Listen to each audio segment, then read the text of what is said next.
Les présidents Aimé-Henri Konan Bédié et Pascal Affi-N'Guessan, candidats retenus pour la présidentielle, ont eu une séance de travail avec les autres présidents des différentes plateformes et partis de l'opposition ce jeudi 15 octobre 2020.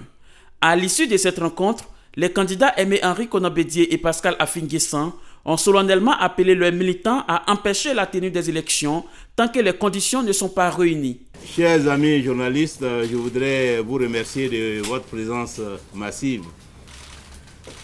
à la résidence de son Excellence M. Henri Konan Bédié, ancien président de la République, président du PDCI-RDA et du CDRP et à l'heure actuelle président de la plateforme de l'ensemble des forces politiques et sociales de l'opposition. Comme vous le savez, le 14 septembre dernier, à l'issue de l'appel à candidature à l'occasion de l'élection présidentielle de fin 2020, le Conseil constitutionnel a proclamé une liste de candidatures dont celle du président Henri Konan Bédié et la mienne comme candidature retenue pour l'élection présidentielle. Vous le savez aussi que cette liste et le contexte de cette élection ont entraîné de nombreuses revendications, de nombreux désaccords, notamment parce que certains candidats qui avaient le droit de participer à ce scrutin ont été arbitrairement éliminés. Notamment parce que M. Alassane Ouattara, qui est inéligible en vertu de la Constitution de 2016, a été retenu sans aucun argument juridique valable. Et notamment parce que la Commission électorale indépendante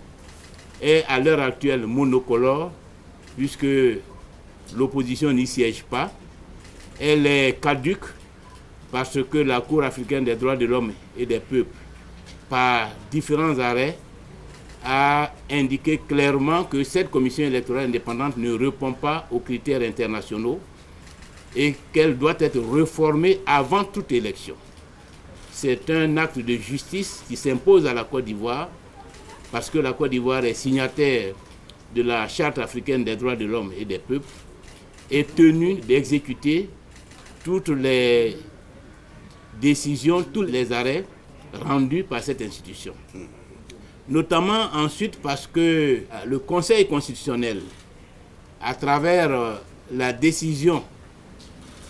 portant déclaration de candidature, a montré qu'il était sous influence du pouvoir politique et qu'il ne méritait pas de bénéficier de la confiance des candidats. Pour toutes ces raisons, nous avons exigé que ces conditions soient réunies avant toute élection. À l'heure actuelle, au moment où je vous parle, au moment où le candidat Alassane Ouattara s'apprête à entrer en campagne, aucune de ces conditions ne sont réunies. En conséquence, j'ai donc consulté le président Henri Konan Bédié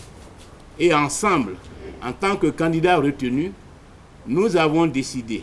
de porter solennellement à la connaissance de tous nos électeurs, de tous nos militants et du peuple de Côte d'Ivoire, à la connaissance de l'opinion nationale et internationale, que le processus électoral en cours ne nous concerne nullement, que nous ne sommes pas du tout concernés par le processus électoral en cours, que ce processus électoral est illégal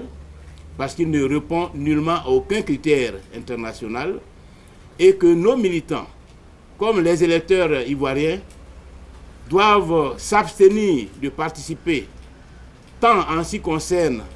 la distribution des cartes électorales qu'en ce qui concerne la campagne électorale. Nous invitons en conséquence nos militants sur l'ensemble du territoire à faire barrage à ce coup d'État électoral que le président Alassane Ouattara s'apprête à commettre, à empêcher la tenue de toute opération liée au scrutin et à mettre en application le mot d'ordre du boycott actif par tous les moyens légaux à leur disposition afin que le pouvoir actuel consente à convoquer l'ensemble des forces politiques nationales afin de trouver des solutions acceptables à toutes les revendications qui sont ressorties de la proclamation des candidatures. Voilà donc, chers amis, les raisons de notre présence ce matin chez le président Henri Konan Bédié. Nous organiserons une conférence de presse au siège du PDCI-RDA afin de donner davantage d'informations, de clarifications sur cette déclaration que nous venons de faire.